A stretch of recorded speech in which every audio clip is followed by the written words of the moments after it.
गसाइगाव महकुमानि सिङाव थानाय सोनाब बंग सिमानि श्रीरामपुराव सिमलतापु पुलिसनि गोख्रों सेबनायाव गोबां बिबांनि बार्मिस गय सुपारि लाबोनाय ट्राकखौ हमनो हादों।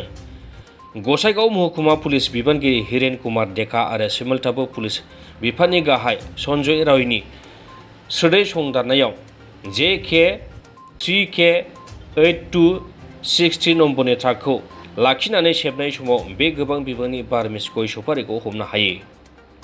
पुलिसआ हमनाय बार्मिस गय सुपारिनि हाथाइनि बेसेना 50 लाख रांसो जागोन होननानै पुलिसनि सुलुङाव फोरमायदों।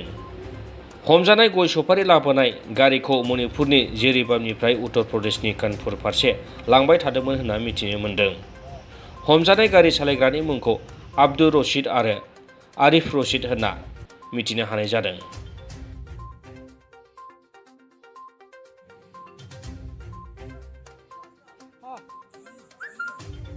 বন্ধ করে